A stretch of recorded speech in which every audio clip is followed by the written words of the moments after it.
the fact that certain things bother you, and you might think, I wish nothing bothered me. It's like, no, you don't really, because if nothing bothered you, in some sense, that would be the same thing as not caring about anything.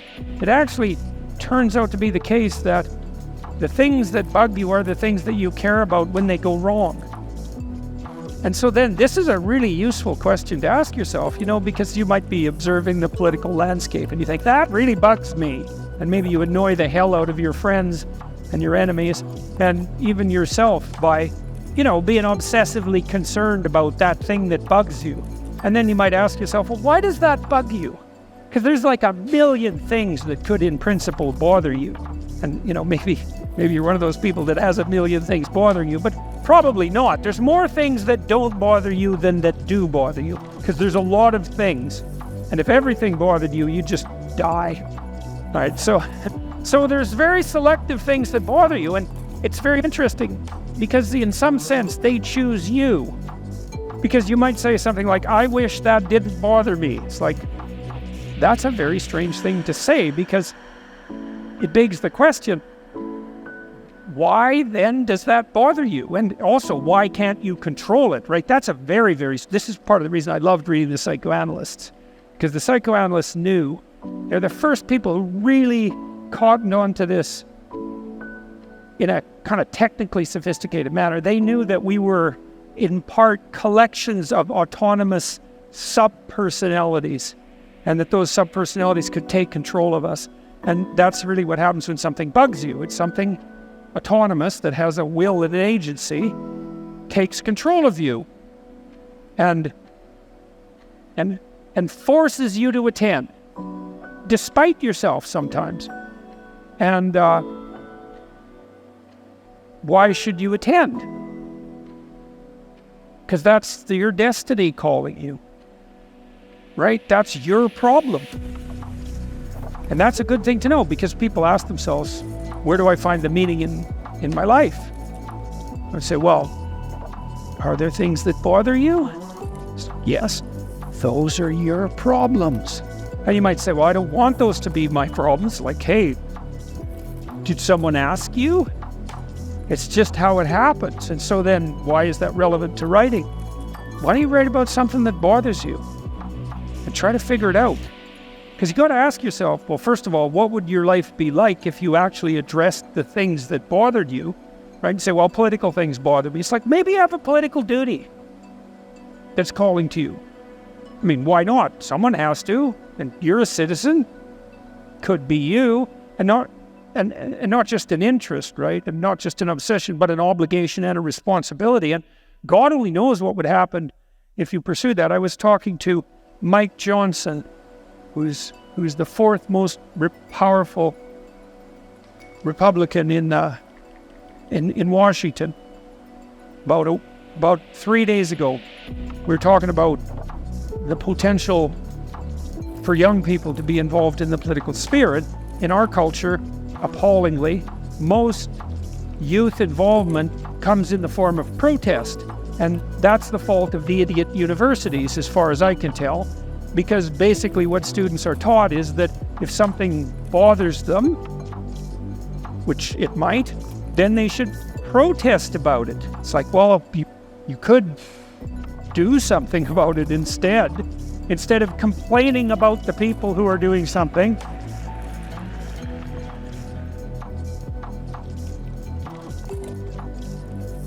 And Moses hid his face, for he was afraid to look upon God. I read in Jung years ago this idea that I found extraordinarily compelling and useful, which was that every ideal is simultaneously and necessarily a judge. And so you imagine that the ideal is something that beckons to you, but you also pale in comparison to the ideal. And so by apprehending an ideal, you're also simultaneously judged, and the higher the ideal, the more intense the judgment in some real sense. I think that's partly why people are terrified of great art, like Michelangelo's David. I read a great commentary on that. The commentator suggested that the statue calls upon you to be far more than you are.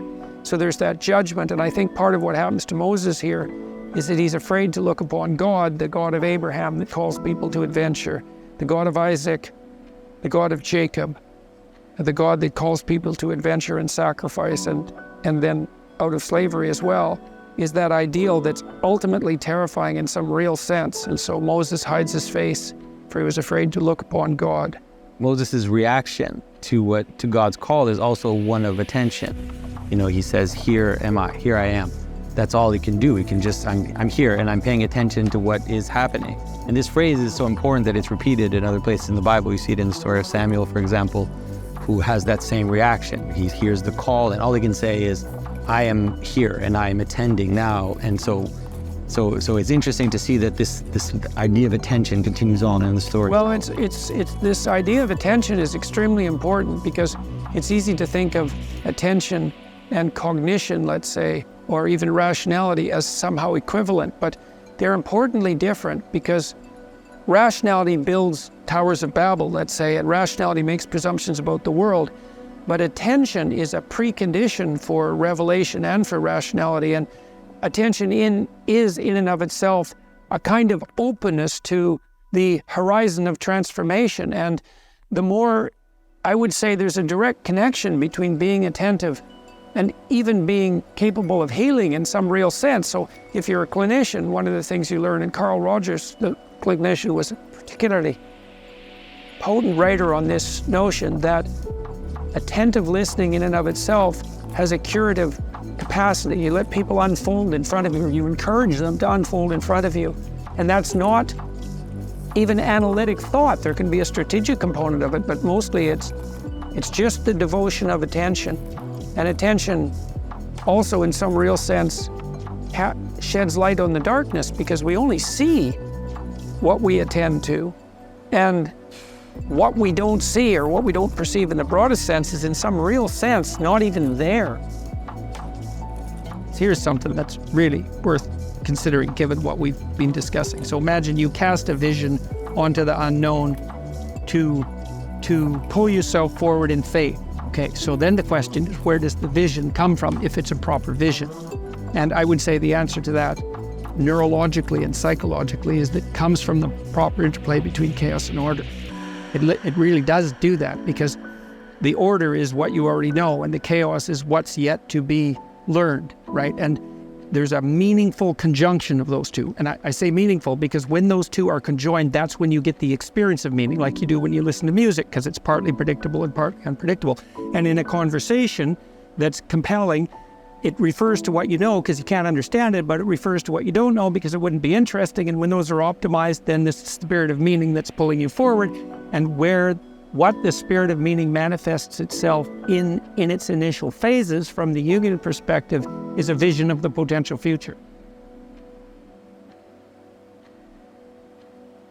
When I explain to the audiences, and this is especially true, seems to be especially true of men, of young men, but not so young even, to say, look, you have an ethical obligation to lift the heaviest load you can possibly conceive of. And that's the primary call to adventure in life. And that call to adventure is so worthwhile that it justifies the particularity. Everybody, it's like lights go on. They think, I see. So you need a meaning to set against the suffering and to protect you against that temptation towards malevolence. You need that.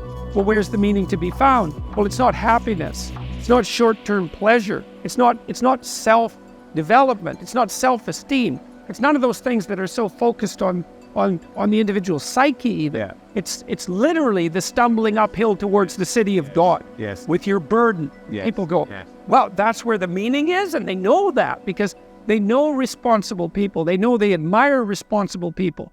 They already got that. Say, well, that's what you should become, and they think. And not only that, that's what you could become because that's what you are in the deepest sense.